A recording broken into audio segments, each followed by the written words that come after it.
Hello बच्चों, good morning, welcome my YouTube channel. मेरे बच्चों, कई दिनों से आप लोग नवोदय एंट्रेंस एग्जाम की रिजल्ट का इंतजार कर रहे थे, ठीक है। और ये 2 दिन भी हो गए आपका रिजल्ट आते हुए, ठीक है। तो प्यारे बच्चों, कई बच्चे तो देख चुके होंगे कि मेरा एडमिशन हो पाएगा या नहीं हो पाएगा, ठीक है। तो उम्मीद होगा कि आप लोग का रिजल्ट अच्छा होगा, आप लोग का एडमिशन हो जाएगा, ठीक है। और कुछ बच्चे तो असफल ही होंगे, ठीक है। तो कोई दिक्कत नहीं उसमें बच्चों, कोई फेल नहीं होता है। बस ये होता है कि 80 बच्चों का उसमें चुनना रहता है, ठीक है ना। तो कोई फेल नहीं होता है, सभी बच्चे पास हैं, हम तो मानते हैं सभी बच्चे पास हैं। मैंने सभी ने किया, ठीक है। कम से कम बच्चों को जानकारी तो प्राप्त हुआ कि एग्जाम कैसे दिया जाता है, और कई हजार बच्चों के बीच में जाकर के एग्जाम देना छोटी बात नहीं है, कुछ तो कुछ सीख मिलता है, ठीक है ना। तो छोटी छोटी प्रयासों से ही बड़े प्रयास आपके सफल होते हैं, ठीक है बच्चों।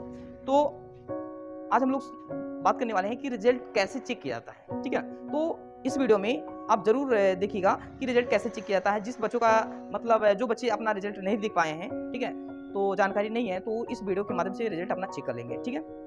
इस तरह से जो है वीडियो मैं बनाया हूँ। हाँ प्यारे बच्चों, आपने वीडियो में देख चुका होगा, ठीक है, कि कैसे रिजल्ट को चेक करेंगे, ठीक है। तो जो बच्चा रिजल्ट नहीं आया अभी तक चेक कर पाया है, तो इसके माध्यम से वो चेक कर लेगा, ठीक है बच्चों। अब हम बात करने वाले हैं जो हमारे कोचिंग सेंटर से नैतिक शोधन, ठीक है, नैतिक शोधन जो जनरल कैटेगरी का था, उस बच्चे का केवल सिलेक्शन हुआ। जो बच्चा इस तरह से, देखिए, ठीक है। तो अगर मैं बच्चों की मार्क्स में बात करूं, तो आपको अनुभव होगा कि कैसे बच्चे का सिलेक्शन इन बच्चों का नहीं हो पाया, ठीक है ना। ये मैं नहीं कह रहा हूं कि हमारे बच्चे का सिलेक्शन हुआ नहीं हुआ, ये कोई मुझे वो नहीं है, अफसोस नहीं मुझे कोई है। मेहनत किया जो बच्चा वो तो आप सफल होगा ही, लेकिन इसमें आप थोड़ा सा अंतर देखिएगा। देखिए, वैसे ही हमारे पास जो बच्चों की संख्या था 5-6 थे, लेकिन हम एक को नहीं हम चुन रहे हैं। चलिए 5 बच्चे थे हमारे पास। वैसे ही 2 बच्चे ओबीसी कास्ट थे। एक बच्चे का ओबीसी की मैं बात करूं, ओबीसी में 2 बच्चे मार्क्स अच्छे लाए थे। एक का 85 था, एक का 90.25 था मार्क्स।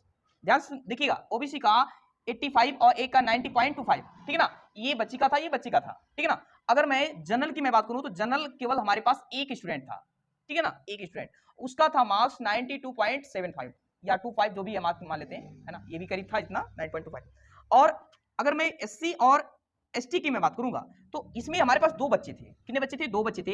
एक का 81 था और एक का 88.75, मतलब 89 के करीब था इसका, 89 करीब था इसका परसेंटेज। लेकिन ना तो इस बच्चे का सिलेक्शन हो पाया, ना तो इस बच्चे का। जबकि ओबीसी आरक्षण वाले ये स्टूडेंट थे, इनको आरक्षण मिलता है, इनका एडमिशन होना चाहिए, ठीक है ना। और इस बच्चे का तो सिलेक्शन हो गया। चलिए, हमारे कोचिंग संस्था से एक बच्चे का सिलेक्शन हुआ, वो भी जनरल कैटेगरी का। लोग कहते हैं जनरल में तो एडमिशन नहीं होता है, लोग कहते हैं जनरल में एडमिशन नहीं होता है, तो फिर बच्चे का एडमिशन कैसे हो गया? देखिए, हमारे पास ओबीसी के 2 बच्चे, एससी के 2 बच्चे, जनरल का 1 बच्चा, जबकि इसका सिलेक्शन हो गया 92.25 पर। और ओबीसी का 90.25 होने के बावजूद भी एडमिशन नहीं हुआ, जबकि आरक्षण वाले ये सब है, ये भी आरक्षण वाले हैं। एससी आरक्षण तो सबसे ज्यादा इस बच्चे को मिलता है, इसका तो होना चाहिए, बिल्कुल होना चाहिए, है ना। तो मान लेते हैं कि मेन लिस्ट में ये बच्चों का सिलेक्शन नहीं हो पाया। मान लेते हैं अगर सीट खाली रहता है, तो उम्मीद है कि इन दोनों बच्चों का सिलेक्शन हो जाना चाहिए, ठीक है। तो अगर आरक्षण वाले हैं बच्चे, तो इन बच्चों का सिलेक्शन होना चाहिए। इस बच्चे का तो हो जाना चाहिए, इसका भी हो जाना चाहिए, क्योंकि एससी कास्ट का है ना। ये ओबीसी का, इसका भी तो आरक्षण कुछ तो मिलना चाहिए, इससे कम मिलेगा, लेकिन इसका हो जाना चाहिए, है ना। तो इसका तो हो जाना चाहिए था, इसका भी हो जाना चाहिए था, लेकिन नहीं हुआ, केवल एक बच्चे का हुआ।